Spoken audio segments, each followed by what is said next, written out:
살아계신 하나님, 오늘도 저희들의 하루를 지켜주셨습니다. 또 하나님을 예비하는 이 자리, 하나님의 말씀이 선포되는 이 복된 자리로 우리의 몸과 마음을 인도해 주신 것을 하나님 진심으로 감사합니다.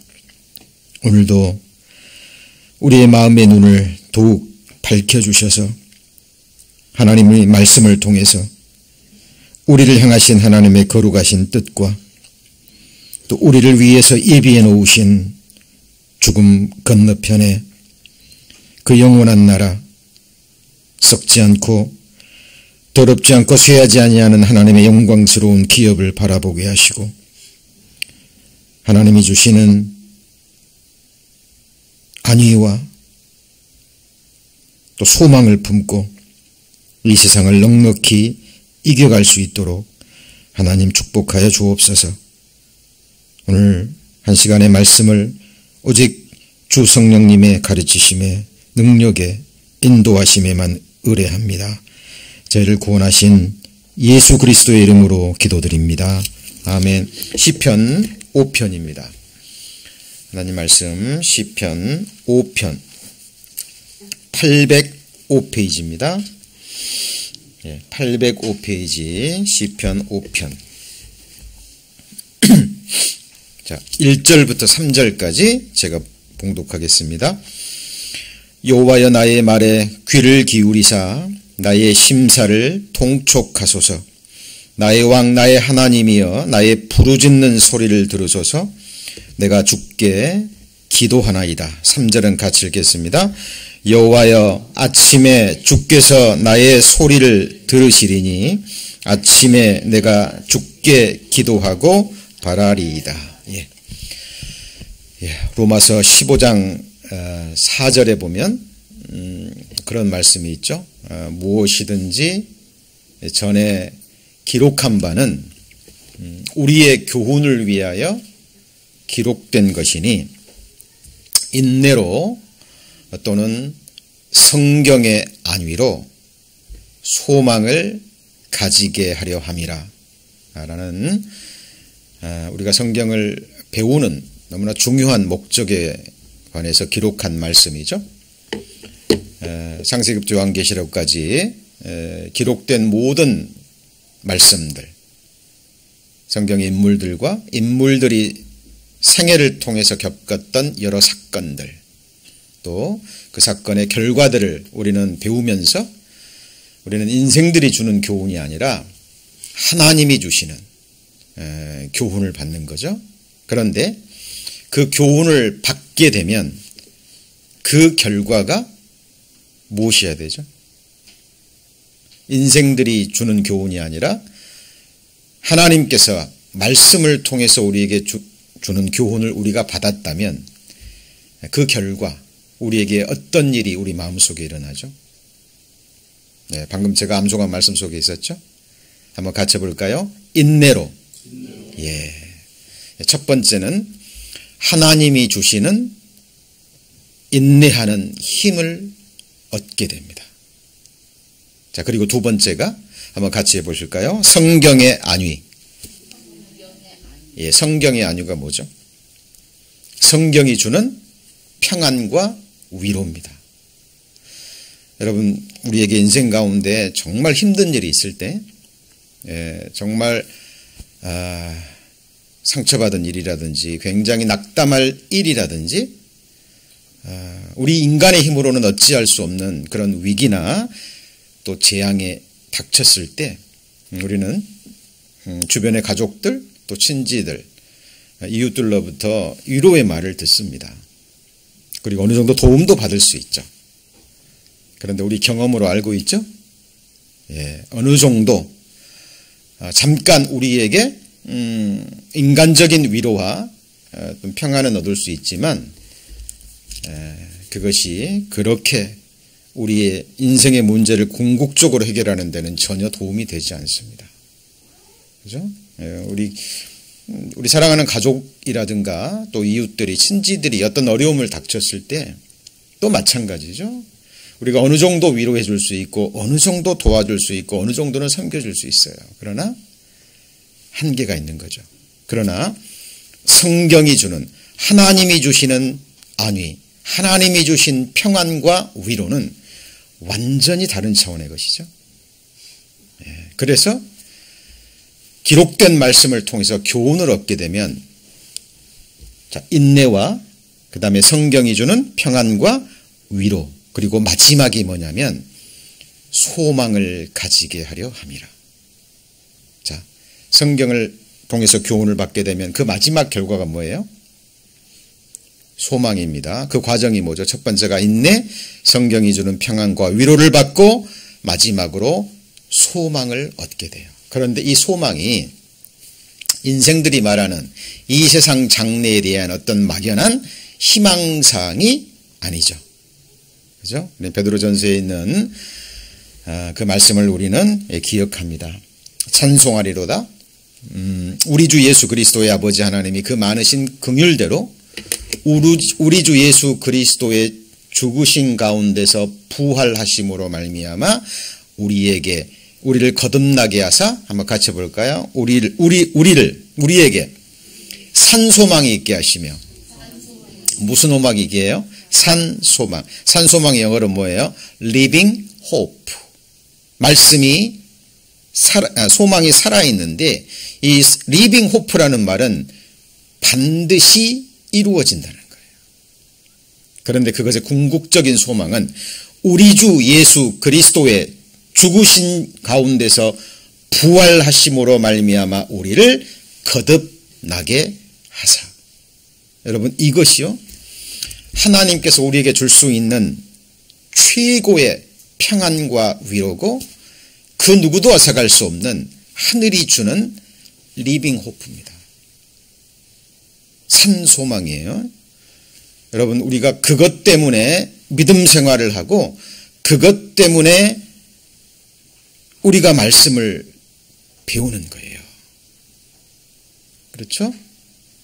여러분, 이 세상에 살아가면서 7, 80의 생애, 강건하면 90, 100세, 요즘 시도 산다 그러니까, 육신을 입고 살아가는 이 세상에 사는 동안에 어떤 평안과 위로, 조금 잘 먹고 잘 살고, 조금 평안하게 살고, 조금 남들보다 의미 있게 살고, 이런 차원의 것이 아니라는 거예요. 자, 성경이 주는 가장 큰 메시지입니다.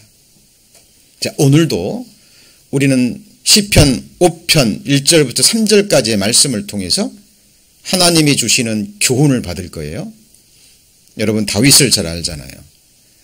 어린 시절부터 양을 치면서 하나님의 마음을 받았고, 소년 시절에 골리앗을 무너뜨리고, 전쟁에 나갔다 하면 져본 적이 없는 전쟁의 영웅이잖아요. 그렇죠? 이 위대한 믿음의 승리자 다윗의 생애를 우리는 배우고 있는 겁니다. 전설도 아니고 동화도 아니고 이야기도 아니고, 저와 여러분처럼 똑같이 이런 육신을 가지고, 그리고 육신의 탐욕과 욕심과 정욕을 가지고 이 세상을 살아갔던 한 사람의 인생이에요. 그렇죠? 자, 그가 지금 어린 시절부터 하나님을 믿었고, 그리고 그 마음이 하나님과 합해서 왕까지 되고 그 위대한 업적을 이루었는데, 어느 날 갑자기 그에게 형언할 수 없는 고난이 닥친 거예요. 말로 형용할 수 없는 기가 막힌 수렁 속에 지금 빠져 있는 겁니다. 우리는 이 다윗의 이야기를 통해서요, 그냥 먼 나라 사람, 먼 옛날의 이야기, 나와 관계없는 이야기라고 생각하시면 결코 교훈을 받지 못합니다. 그리고 성경이 주는 평안을 얻지 못할 뿐더러 성경이 주고자 하는 마지막 진정한 산소망이 무엇인지 우리는 발견하지 못해요. 하나님께서 믿음의 사람 다윗을 이렇게 고난 가운데 던지시는 이유는 다윗에게 하나님이 줄 수 있는 최고의 것을 주기 위함이에요. 그게 뭐냐면, 같이 해보시죠. 부활의 소망. 다윗의 시편들을 보십시오. 그의 마지막 궁극적인 소망은, 한번 같이 해볼까요? 내가 깰 때에 주의 형상으로 만족하리이다. 예. 주님 나라에서 깨어날 때, 부활할 때 누구 형상으로요? 주의 형상으로 만족하리이다. 나의 영혼을 죽은 자 가운데서 버려두지 않을 것이라는 그의 마지막 소망으로 그의 인생은 끝납니다. 왕이었지만 알았어요. 여호와여 나의 종말과 연한의 어떠함을 알게 하사 나로 나의 연약함을 알게 하소서. 그 누구보다도 비교할 수 없는 최고의 권자에 있었지만 가장 높은 자도 하나님의 저울에 달리면 입김보다 경한 자라는 것을 다윗은 알았던 거예요. 눈앞에 있는 권력, 권세, 한때 수많은 백성들이 자기를 존경하고 사랑하고 기가 막힌 모사들이 자기 주변에서 자기를 돕고 그 위대한 장수들이 옆에서 자기를 호위했지만 지금 이 순간 그 모든 사람이 자기를 향해서 칼날을 들이대고 있는 겁니다. 지금 극소수의 사람만이 다윗과 함께하는 가운데 궁궐을 빠져나가면서 다윗은 지금 하나님께 기도하고 있는 거예요. 자, 1편에 보면 1절에 보면 여호와여, 그 다음 뭐라 그랬죠? 나의 말에 뭘 기울이죠? 귀를 기울이사 나의 심사를 통촉하소서. 자, 심사가 뭐죠? 마음의 사정입니다. 지금 마음속에, 다윗의 마음속에 일어나는 수많은 생각들, 마음의 형편들이 있을 게 아닙니까? 자, 통촉하면 뭐 생각나는 거 있으시죠? 그렇죠, 왕. 공주님 드라마 많이 보셨죠? 조선시대, 고려시대 그 사극 보면 신하가 뭔 말을 아래오고 그 다음 뭐라 그래요? 통촉하여 주옵소서 그러잖아요. 이 통촉이 이제 헤아린다라는 말인데 오늘 말씀의 하나의 키워드이기도 합니다. 그런데 자, 이 통촉이라는 이 말씀을 배우기 전에 먼저 다윗은 알고 있는 게 있습니다. 여호와의 나의 말에 뭘 기울여요? 귀를 기울이사. 그러면 하나님에게도 뭐가 있다는 얘기예요? 자, 귀가 있다라는 겁니다. 여러분, 하나님을 우리 눈에는 보이지 않고 이 손으로는 붙잡을 수 없는 우리와 같은 살과 뼈가 없기 때문에 성경에 살아계신 하나님을 막연히 생각하시면 안 돼요. 막연히 생각하시면 안 돼요. 이런 말씀이 있죠. 귀를 지으신 자가 듣지 아니하시랴. 한번 같이 볼까요? 눈을 만드신 자가 보지 아니하시랴. 여러분, 우리 귀를 누가 만들었어요? 하나님이. 들을 수 있는 귀를 주신 분이에요. 들으실까요? 안 들으실까요? 들으시고 말고요. 우리가 볼 수 있는 뭘 주신 분이죠? 눈을 주신 분이에요.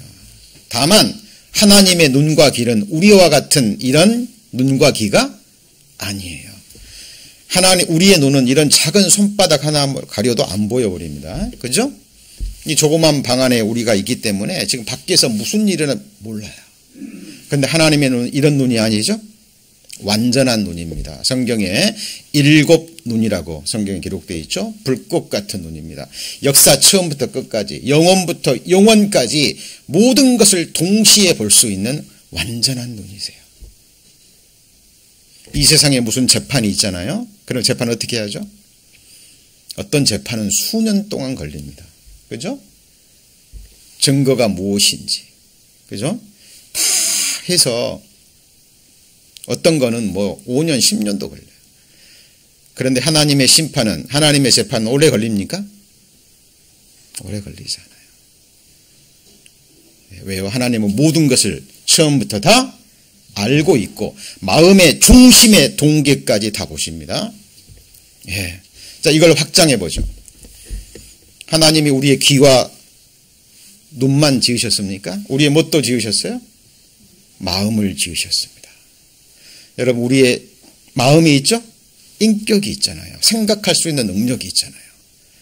이 말씀을 확장하면 마음을 지으신 이가 우리의 마음을 아실까요? 모르실까요? 정확하게 아시고 말죠. 아시고 말고요. 지금 다윗은 막연한 우상에게 기도하고 있는 것이 아닌 거예요.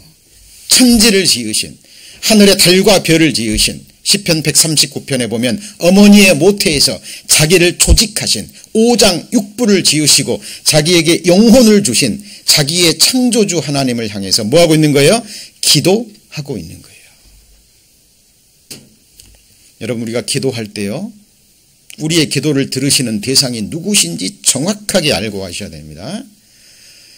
다윗은 지금 이 기가 막힌 상황 속에서 지금 3편과 4편에서 우리가 배웠지만 다윗은 지금 그 상황 속에서 낙담하지 않고 좌절하지 않고 하나님을 향해 나가고 있죠? 교훈을 받으셔야 됩니다. 우리도 지금 다윗과 같은 기가 막힌 상황은 아니지만 개인에 따라서 가정에 따라서 본질적으로는 비슷한 그런 고난과 아픔과 그런 여건들이 있을 수 있어요. 그렇죠? 앞으로도 마찬가지고 그것은 우리가 육신을 입고 이 세상을 살아가는 난 결코 우리를 영원히 떠나지 않습니다. 같이 해보실까요? 인생은 고난을 위하여 났나니, 예, 구원 받았건 받지 않았건 특별히 구원받은 그리스도인들은 더더욱 그렇습니다. 그리스도인들이 고난을 피해간다? 여러분, 그런 꿈은 꾸지 마세요. 예, 그런 말씀 성경에 없습니다. 하나님이 우리를 위해서 죽으신 것은, 그죠? 그리고 그의 몸된 교회를 위하여 그리스도의 남은 고난을 우리 육체에 채우려 합니다. 자, 그러면, 자, 하나님이요, 우리 출애굽기에 보면 이런 말씀이 있어요. 여기 보시면, 여호와께서 가라사대 내가 애굽에 있는 내 백성의 고통을 정령이 뭐 했죠? 봤습니다. 그들이 그 간역자로 인하여 부르짖음을 뭐예요? 듣고 그리고 우고를 알고, 그들의 고통입니다. 400년 동안 백성들이 고난을 당했잖아요. 그죠? 하나님은 듣고 보고 아셨어요. 그리고 모세를 보내주십니다. 자, 그런데 지금 애굽으로 이스라엘 백성들을 누가 보내셨어요?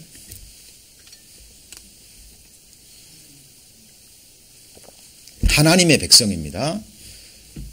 바벨탑을 샀던 시절에 하나님이 하나님의 권능으로, 주권으로 아브라함을 선택하셔서 한 민족을 구별하시고 이스라엘 민족을 세우셨잖아요. 그러죠? 그리고 어느 날 아브라함의 후손들을 어디로 보내셨어요? 애굽으로 보내셨어요. 애굽으로. 얼마 되지도 않은 숫자. 그죠? 그 이유가 뭐냐면, 자, 이것 때문에 그렇습니다. 여기 보시면 그가 또 뭘 불러요? 기근을 불러 그 땅에 임하게 하여 뭘 끊으셨죠? 의뢰하는 양식을 다 끊으셨도다. 누가요? 하나님이 가나안 땅에 기근을 불러서 이스라엘 백성들, 아브라함의 후손이 약 70명 정도 될 때입니다. 그때 의뢰하는 양식을 다 끊으셔버렸어요. 왜요? 여기 방금 뭐라 그랬죠? 의뢰하는 양식. 한 가지 여쭤보죠. 여러분은 지금 이 세상을 살아가시면서 무엇을 의뢰하십니까?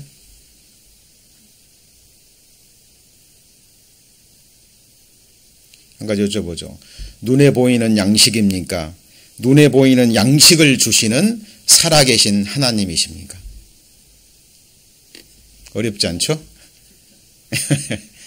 자, 다시 한번. 눈에 보이는 양식인가요? 눈에 보이는 양식을 주신 하나님인가요? 예. 그러면 눈에 보이는 양식도 의뢰해야 되고, 눈에 보이는 양식을 주신 하나님도 의뢰해야 되고, 그래야 되나요? 아닙니다. 에? 누구만 의뢰해야 돼요? 같이 해보시죠. 하나님만. 여러분, 성경에서 요구하는 사랑이 그거예요. 여러분, 이 세상도 사랑하고 하나님도 사랑하고. 하나님 받아요, 안 받아요? 이 세상을 사랑하는 자는 하나님의 사랑이 그 속에 있어요, 없어요? 없다라고 얘기합니다. 여러분, 우상도 사랑하고 하나님도 사랑합니까? 있을 수 없는 일이에요. 이게 성경에서 말하는 우리에게 요구하시는 믿음과 의뢰와 사랑의 본질적인 부분이에요. 그런데 인생들이 아담의 후손들이기 때문에 어리석기 때문에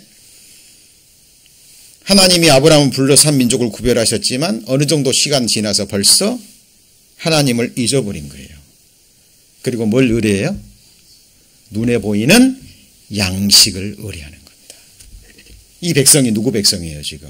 하나님의 백성, 만민을 구원하기 위해서, 만민에게 하늘에 속한 완전한 복을 주기 위해서 예수 그리스도가 오실 모체를 예비하는 하나님의 살아있는 백성이잖아요. 그죠? 그 백성으로 하나님은 뭐 하셔야 돼요? 연단하셔야 되는 거예요. 그래서 보내신 거예요. 애굽으로. 그리고 그들을 구원하기 위해서 먼저 누구를 보내신 거예요? 요셉을 보내신 거예요. 그죠? 자, 그래서 자, 하나님께서 여기 지금 다윗이 시편 5편 1편에 말한 나의 말에 뭘 기울이사요? 귀를 기울이사. 예, 하나님은 다 듣고 계시고 보고 계시고 우리의 마음 다윗이 아뢰기 전에 알아요 몰라요? 다 알아요. 지금 다윗은 하나님이 허락하신 이 죄악에 대한 징계와 징책을 통해서 네가 과거에 범한 그 죄가 얼마나 끔찍한 것인지 그 죄의 결과가 어떤 것인지 머리로가 아니에요.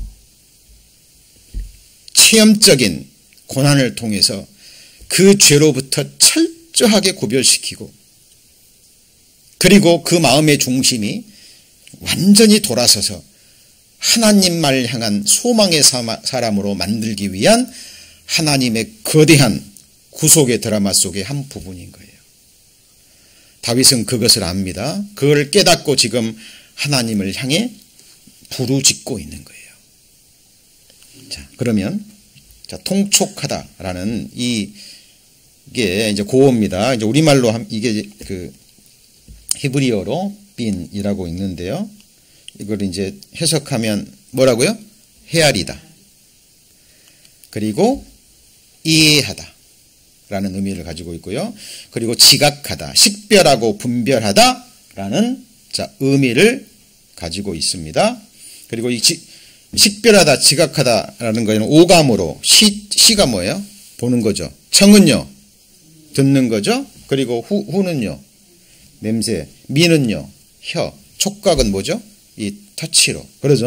이 오감이라고 그러잖아요. 그래서 이 지각하다라는 것은 인간적인 인간의 언어적인 걸 뛰어넘어서 하나님이 주시는 또 지각이 있어요.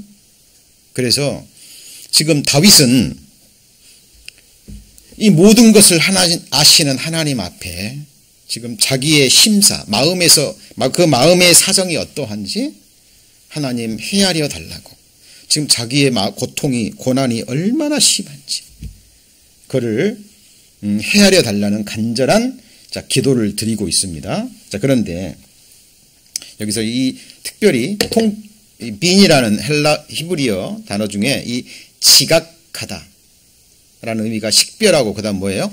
분별하다라는 의미인데 이게 성경에서 굉장히 많이 나오고요. 그리고 우리 신앙생활에 있어서 절대적으로 필요한 거예요. 자, 이거는 성경에서 말하는 판단을 말하는 게 아니래요. 아닙니다. 그렇죠? 예. 자, 이 말씀 잘 아시죠? 자, 입이 식물의 맛을 변별한 같이 귀가 뭐를 분별해요? 말을 분변하지 아니하니라. 이 변별과 분변이 자, 여기 같은 동의어는 같은 단어는 아니에요. 그런데 그 본질적인 의미가 유사한 단어들입니다. 예, 유사어예요. 이게 같은 의미로 쓰여도 관계없는 단어들입니다. 잘 생각해 보세요. 여러분, 우리가 이 음식을 먹을 때 그냥 먹나요? 아니죠. 가장 먼저 보는 걸 뭘 봐요? 예, 맛을 보기 전에 이거 누가 만들었는가. 그죠? 세상에서 물건을 살 때도 이거 어떤 회사가 만든지 보잖아요. 그러죠? 가장 먼저 누가 만들었는지. 내 원수가 만들었으면 큰일 나잖아요. 자, 누가 만들었는지 봅니다. 자, 그리고 가장 먼저 음식에 나왔어요. 그 다음에 뭘로 봐요? 눈으로 보죠. 이게 먹을 만한가. 그 다음에 뭐예요? 냄새로 맡습니다. 자, 거기까지도 아무 이상 없어요. 그리고 한 입 딱 넣었어요. 그런데 마지막에 뭐예요? 혀가. 그죠? 입이 그 식물의 맛을 뭐 해야 돼요? 변별해야 돼요. 이거 변별하지 않고 막 먹으면 어떻게 돼요? 탈납니다. 큰일 나요. 그것처럼 우리의 귀도 뭘 분별해야 돼요? 말을 분별해야 돼요.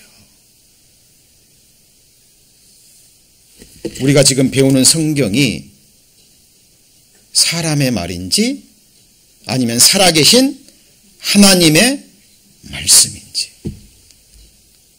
그렇죠? 여러분, 사도 바울도 편지를 쓰면서 말씀을 전하면서 그랬잖아요.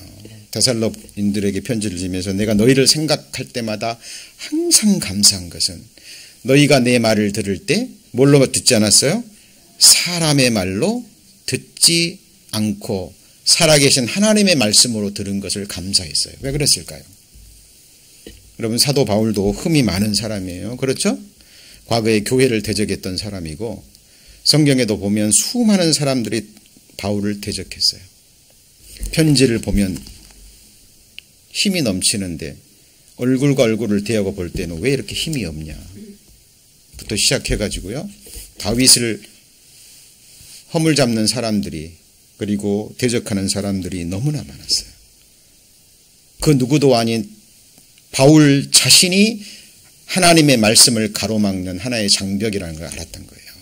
그런데 데살로니가인들은 바울을 통해서 전해지는 말씀을 사람의 말로 들었어요? 하나님의 말씀으로 들었어요? 하나님의 말씀으로 분별한 거예요. 그 말씀이 같이 볼까요? 믿는 자 속에서 역사하느니라. 예.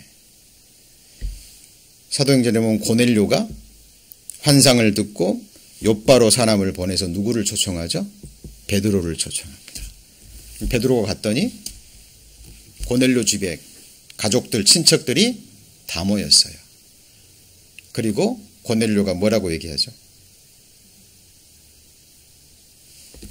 우리는 하나님이 당신에게 주신 말씀을 듣기 위하여 베드로 앞에 있어요? 하나님 앞에 있어요? 예.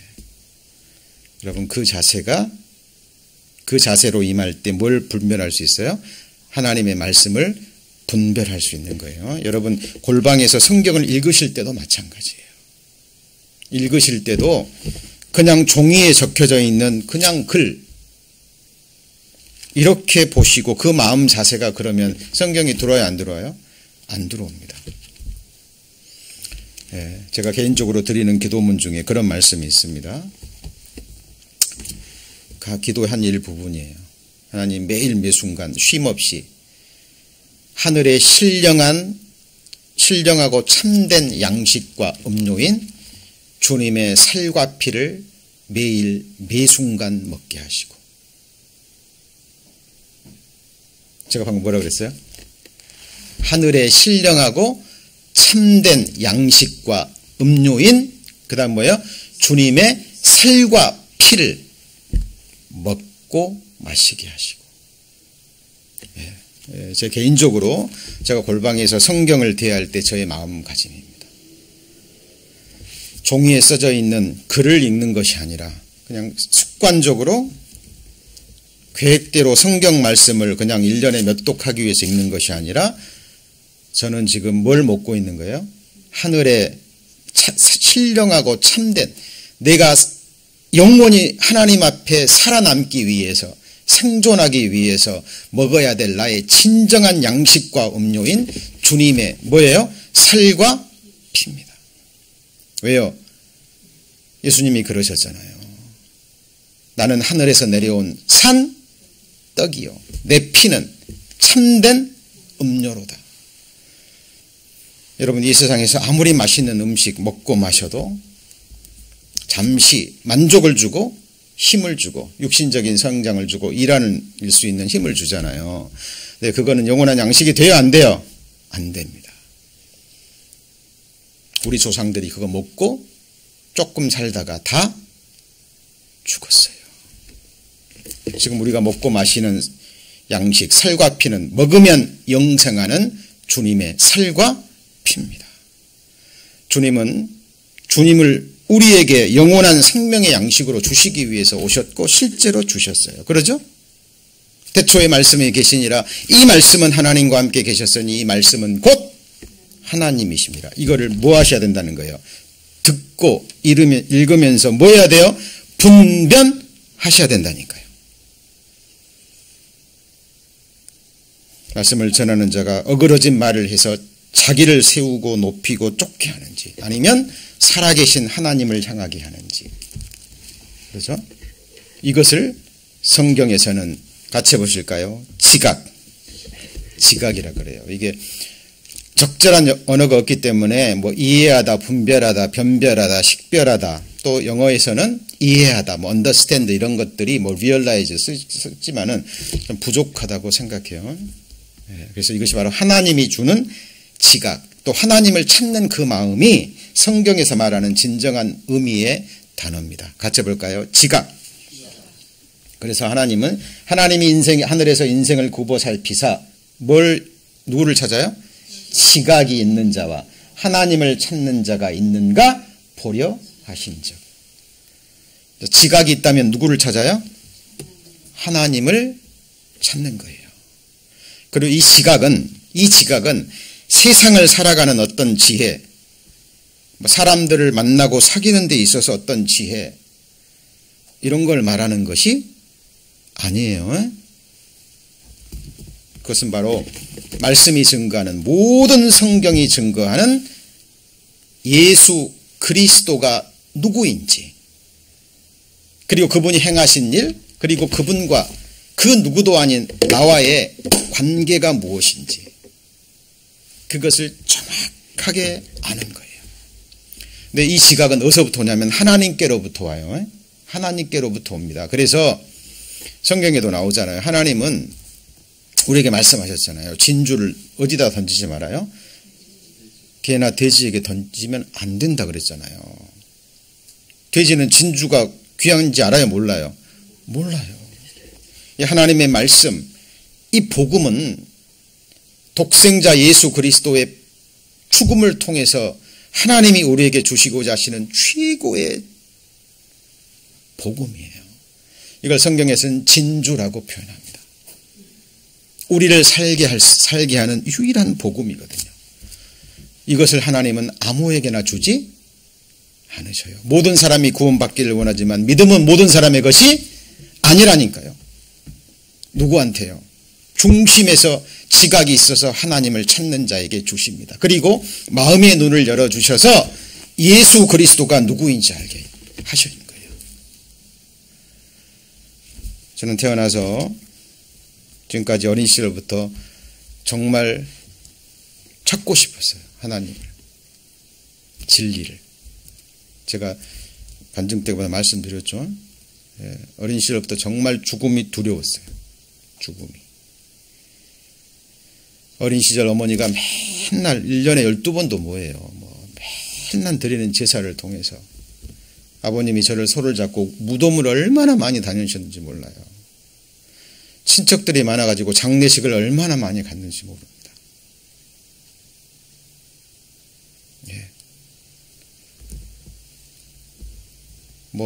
결혼식도 많이 갔지만 초상집도 엄청 많이 갔던 것 같아요. 그래도 신기한 거는요, 초상집에 가가지고요, 저희 어머니가 막 울어요. 막 울다가 나오면 어때요? 울음이 뚝 그쳐요. 그리고 저쪽 가서는 막 웃으면서 얘기해요. 그러다가 또 누구 손님 저쪽 가고 막 아이고 막 어린 마음에 굉장히 이상했어요.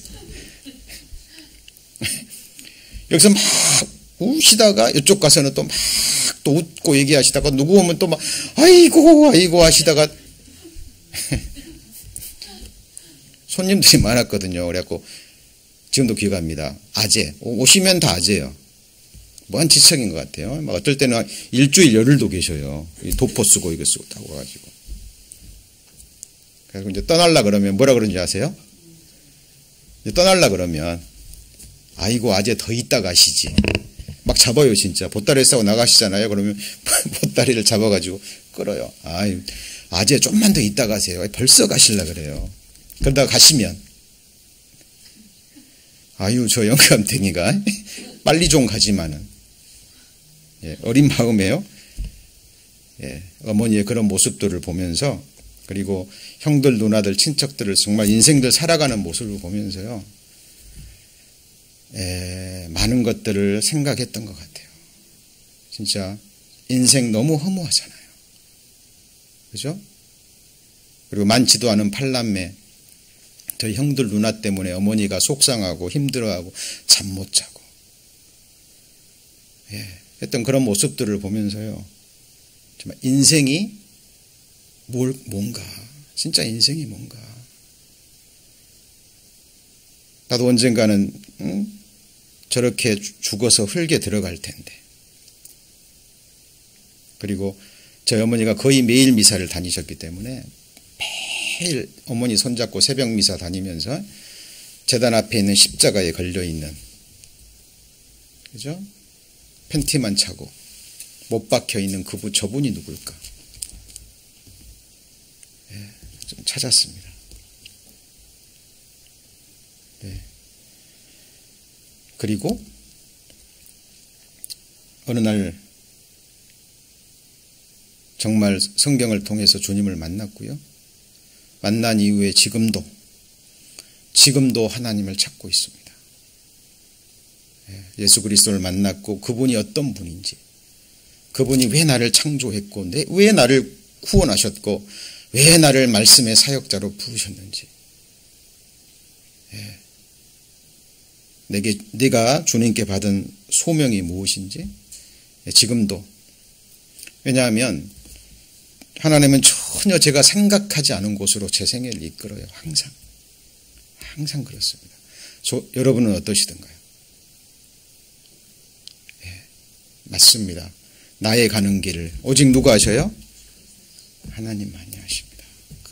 그 길은 하나님 앞에 있는 거예요. 다만 우리는 하나님의 자녀로서, 또 하나님의 자녀들이 함께 주님의 이름으로 모여서 또 교회가 가야 될 길도 있습니다. 자, 그래서 지금 지각을 알게 돼, 하나님이 주시는 지각을 받게 되면 이 세상을 좀 잘 살아간다거나, 이 세상에서 재물을 많이 얻는다거나, 이 세상에서 평화를 얻는다거나, 그게 아니에요. 또 아는 것은 하나님의 아들이 이르러 우리에게 뭘 주세요? 지각, 분별력, 그죠? 식별력, 변별력, 이런 것들을 주셔서 우리로 누구를 알게 해요? 참된 자를 알게 하신 것과, 또한 우리가 참된 자 곧 그의 아들 예수 그리스도 안에 있는 것이니 그는 참 하나님이시요 영생이시라. 여러분, 영생은 유일하신 참 하나님과 그의 보내신 자 예수 그리스도를 아는 것입니다. 여러분, 한번 알고 끝나요? 아닙니다. 하나님을 아는 것에 뭐 해야 돼요? 자라가야 돼요. 자라가야 됩니다. 우리 주 예수 그리스도의 은혜와 저를 아는 지식에서 뭐예요? 자라가라. 주님 말씀하시죠? 여러분 늘 생각하셔야 됩니다. 우리 신앙생활의 본질적인 부분은 하나님과 나 사이의 인격적인 관계와 만남과 관계와 사귐입니다.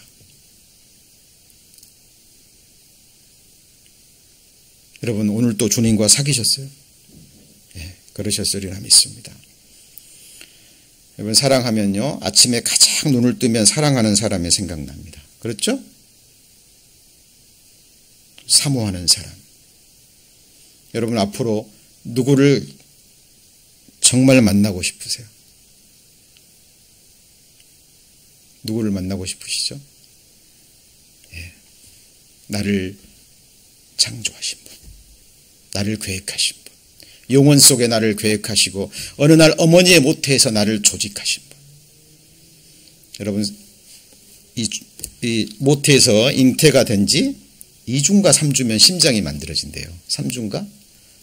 네, 그러면 이 조그만한 그 속에서 심장이 만들어져서 그때부터 뭐가 뛰기 시작해요? 심장이 뛰기 시작합니다. 하루에 10만 번씩. 그리고 하나님 어느 날 그 심장을 뭐 하셔요? 멈추게 하십니다. 뱃속에서는 호흡 안 주시죠? 이 세상에 나오는 순간 그때부터 뭐예요? 호흡합니다. 그래서 아이가 태어났는데 호흡 안 하면 어때요? 막 때리죠? 그리고 이제 아이가 울음이 터지면서 그때 하나님이 주시는 뭘 받게 됩니까? 첫 호흡을 받게 돼요. 그리고 하나님이 어느 날 그 호흡을 어떻게 하시죠? 거두어 가십니다. 그리고 이 육체 속에 깃들어진 하나님의 형상인 영혼을 취하여 가셔요. 여러분, 그날 그 순간이 있습니다.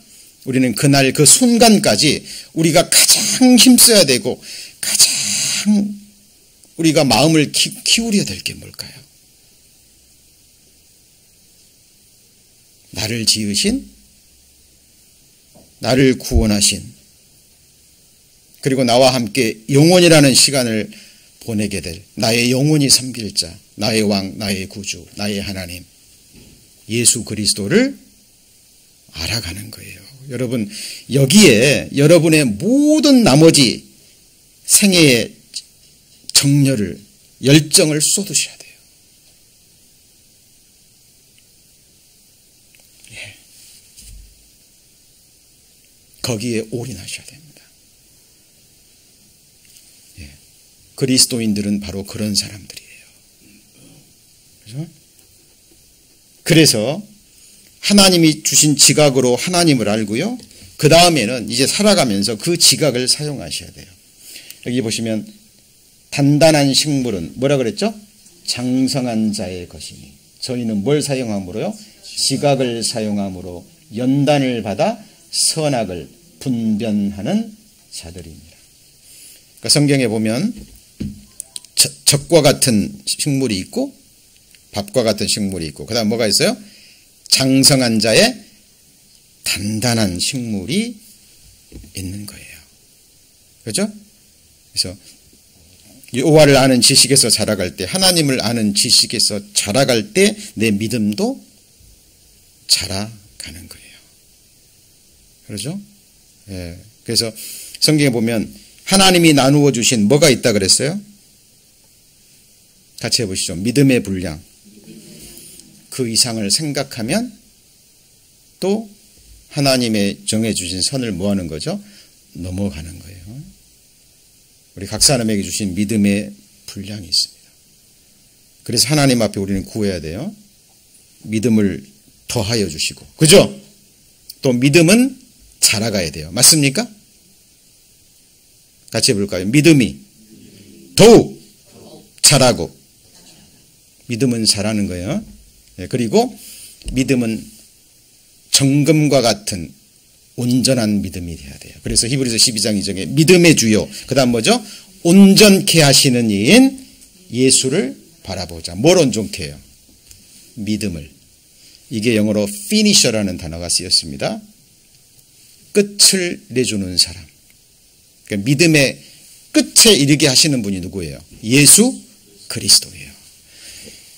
지금 왜 이 말씀을 드리냐면 지금 하나님이 다윗의 믿음을 보셨거든요. 뭘 보셨어요? 다윗의 믿음을 보셨어요. 믿음을. 어린 시절 아무것도 없이 오직 여호와의 이름으로 물맷돌 몇 개를 가지고 눈에 보이는 그 거인 장수 골리앗을 여호와의 이름으로 쓰러뜨리는 그 어린 시절에 다윗의 뭘 보셨어요? 믿음을 보셨다니까요. 그런데 그 믿음은 완전해요? 불완전해요? 불완전한 거예요. 하나님은 이 다윗의 믿음을 뭘로 만들어야 돼요? 정금 같은 믿음으로 하나님은 만드셔야 되는 거예요.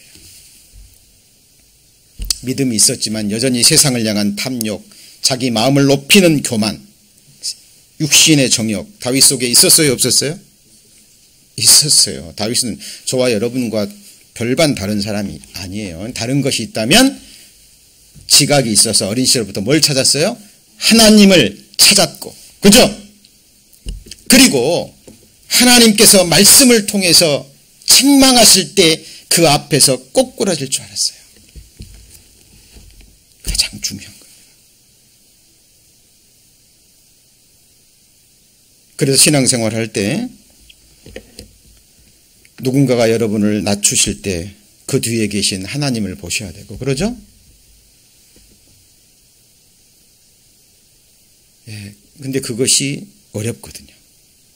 쉽지 않습니다. 시편 66편에 보면 우리의 옆구리에 무거운 짐을 드시고 우리를 그물에 들게 하시고 사람들로 하여금 우리 뭘로 지나가게 해요?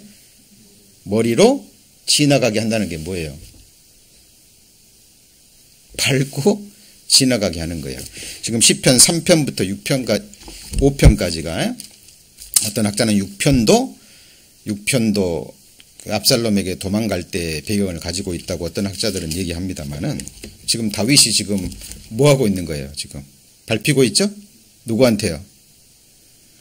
자기 아들한테, 그리고 자기 한때 모사했던 사람에게, 그리고 자기를 그렇게 존경했던 백성들이 지금 다윗의 머리를 밟고 지나갈 뿐만 아니라 칼을 들이대고 죽이려 하고 있는 거예요.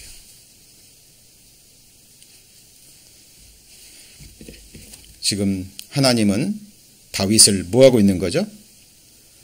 연단하고 있는 거예요. 그래서 마지막에 뭘 분별하게 만들어요? 선악을. 그래서 이제 장성한 자에 이르게 되잖아요. 그러면 그리스도인들이 도덕적인 죄를 뛰어넘는 거예요. 정말 예수 그리스도를 믿지 않는 것이 뭐예요? 죄예요. 말씀을 믿지 않는 게 뭐예요? 죄예요. 그래서 정말 장성한 자의 그리스도인들에게는 염려가, 근심이요, 하나님을 멸시하는 죄입니다. 뭐 하는 죄예요? 하나님을 멸시하는 죄. 하나님이 약속하셨는데. 그죠? 돈을 사랑치 말고 있는 바를 족한 줄로 알라. 과연 그가 친히 말씀하시기를 내가 과연 너희를 버리지 아니하고 떠나지 아니하리라 하셨느니라. 어때요? 이 말씀이면 충분하지 않나요? 그렇죠? 오늘 먹을 것이 있고 입을 것이 있으면 뭐라 그랬어요? 족한 줄로 알아. 여러분 참새하고 여러분하고 누가 더 귀해요? 질문이 안 되죠, 집사님? 예수님이 참새 위에 죽으셨나요? 로마서 8장에 아들을 주셨은즉, 아들을 주셨는데 무엇을 주지 아니겠습니까? 여러분 교회도 마찬가지입니다. 주님 피로 사신 교회예요. 교회는 누구 거예요? 주님이 피로 사시고 주님이 지키시고 세우시는 교회예요. 저나 여러분이나 하나님의 뜻에 따라 잠시 쓰임받는 하나님의 도구예요. 그 이상도 그 이하도 아닙니다. 그리고 생각하셔야 돼요. 교회는 그의 몸된 지체입니다. 맞습니까? 맞죠? 눈이 하는 일 귀가 해요? 못해요? 못하죠? 오늘 눈과 귀 나왔습니다만 귀가 하는 일을 눈에게 요구하면 돼요? 안 돼요? 안 되는 거예요. 보이지 않는 지체가 있고 보이는 지체가 있고, 머리는 누구예요? 예수 그리스도입니다. 눈이 하는 일을 귀가 못해요. 그러니까 서로 뭐 하는 거예요?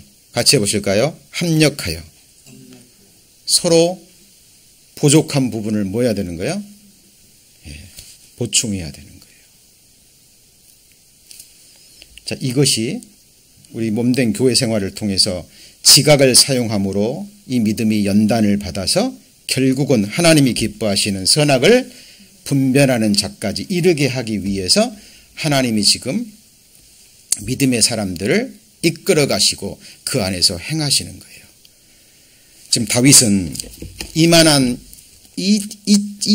이런 상상할 수 없는 고난을 견딜 수 있기 때문에 허락하시는 거예요. 맞죠? 욥은 그만한 욥이 당했던 고난을 견딜 수 있기 때문에 하나님이 허락하시는 거예요.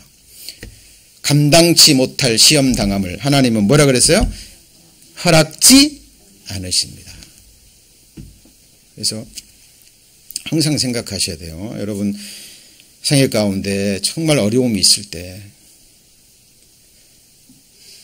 이것을 누구 때문에라고 핑계를 대시면 돼요, 안 돼요?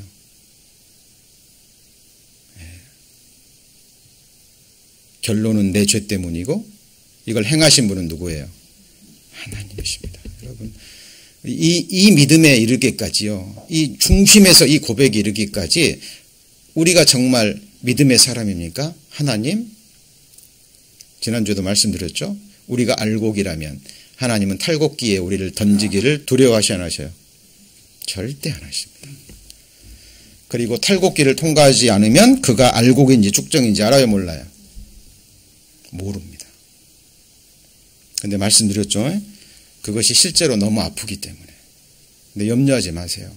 하나님은 우리의 믿음의 분량도 하시고 우리의 헤아림도 하셔요. 그죠? 그래서 그만큼.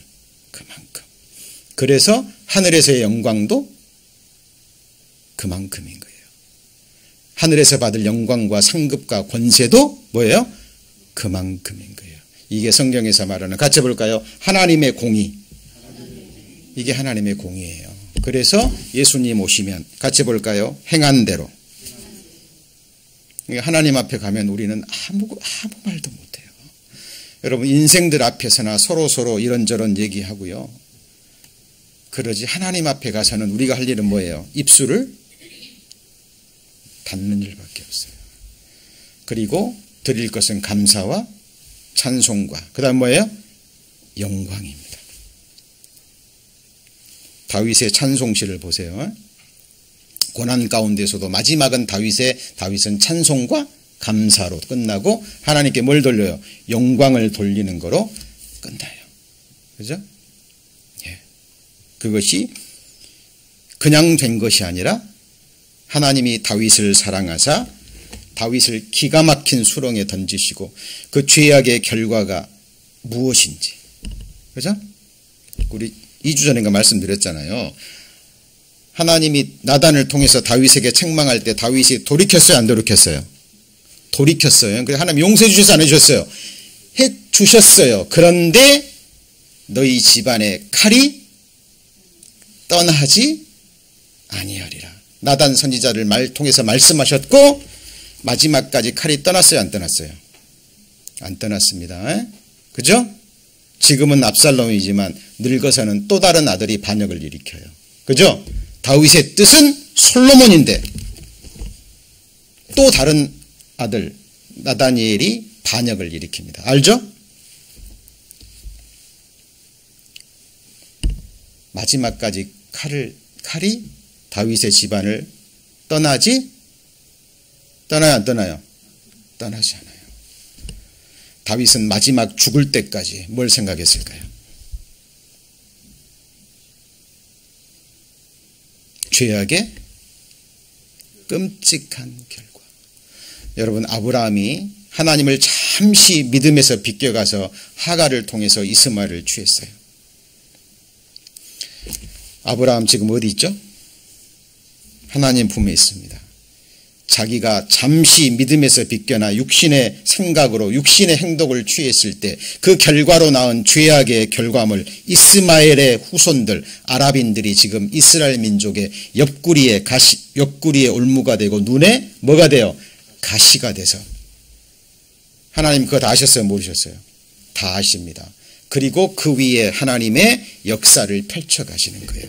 그것이 하나님의 초월의 역사고 하나님의 섭리고 하나님의 뭐예요? 경륜이에요. 여러분, 우리 하나님의 말씀 정말 기도로 배우셔야 됩니다.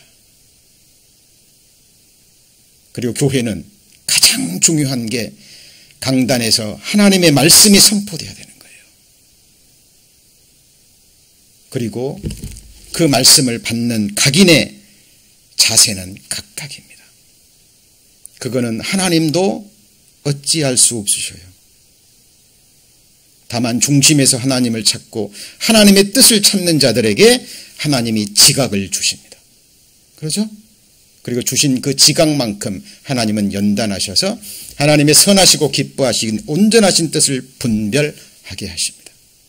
여러분, 그날 그 순간이 다가오고 있어요. 욥이 그랬죠. 과거에는 내가 들었지만 이제는 눈으로 본다고. 뭘 통해서요? 고난을 통해서. 그러죠? 지금은 우리가 하나님의 말씀을 통해서 지금은 믿음으로 희미하게 주님을 보지만 잠깐 후면 같이 볼까요? 오시리가 오시리니 지체치 아니하시리라. 예, 그리고 그때는 얼굴과 얼굴을 맞대고 그분을 바라볼 겁니다. 그분 앞에 섰을 때 저는 항상 생각합니다. 성부, 성자, 성령, 삼위 하나님 앞에서 온전케 된 하늘의 의린들 앞에서 셀 수 없는 천만 천군 천사 앞에서 한 사람 한 사람을 세워놓고 예수 그리스도의 증언이 있을 거예요. 제 얘기예요? 하나님의 말씀이에요? 하나님의 말씀입니다. 그래서 예수를 나의 증인이라 그러는 거예요. 우리는 그리스도의 증인이고. 여러분 그거 생각하셔야 돼요. 그거 생각하셔야 돼요. 성부, 성자, 성령 하나님 앞에서 온전케 된 구약시대, 신약시대 모든 의인들, 알곡들 앞에서 셀 수 없는 천만 천군 천사 앞에서 예수 그리스도의 입에서 나올 나를 향한 마지막 증언. 그것이 그 사람의 영원한 운명과 그 사람의 천국에서의 영원한 지위와 상급과 권세와 영광을 결정합니다. 우리가 그 앞에 존귀하게 서기 위해서는 하나님이 이 땅에서 허락하시는 여러 모습의 연단과 고난과 그리고 하나님의 훈련이 있어요. 사자는 새끼를 그냥 안 키우는 거 아시죠? 어떻게 해요? 언덕에서 산 밑에서 던져버립니다. 새 왕 독수리는 날 때가 되면 그 포근한 그 보금자리를 흩어버려요. 그리고 날개 위로 그 새끼를 업고 가서요 높은 하늘에서 떨어뜨려 버립니다. 그럼 독수리 새끼가 어떻게 해요? 처음부터 날아요? 못 납니다. 호우적거리면서 떨어져요. 위에서 바라보고 있다가 날개를 젓고 밑으로 쫙 내려가서 날개를 펴니다. 그리고 자기 새끼를 받아요. 그리고 다시 높은 곳에 올라가서 떨어뜨려요. 뭐 할 때까지요? 갈 때까지. 여러분 하나님께서요 이 고난의 바람을 타고 믿음과 소망의 날개를 펴서 하나님이 약속하신 새하늘을 향해서 날개짓을 할 때까지 하나님은 우리를 계속 고난 가운데 던질 겁니다. 우리가 지금 배우고 있는 믿음의 승리자 다윗이 받았던 하나님의 연단입니다. 기도하시겠습니다. 하나님 감사합니다. 지옥에 갈 수밖에 없는 죄인들이었습니다. 하나님의 은혜가 아니면 오늘 한순간도 견딜 수 없는 연약한 인생, 지나가는 바람에 불과한 잠시 후면 사라지는 안개와 호흡과 같은 인생들입니다. 오직 주님의 은혜로 우리 주님 십자가 그 피의 공로로 영원한 생명을 얻었고 주님 피로 사신 교회의 한 지체가 돼서 주를 섬길 수 있는 이 놀라운 은혜와 권세를 주셨습니다. 하나님 어떤 상황 속에서도 오직 은혜로 감사함으로만 주님을 섬기게 하시고 어떤 상황 속에서도 믿음의 주요 온전케 하시는 주님만 바라보며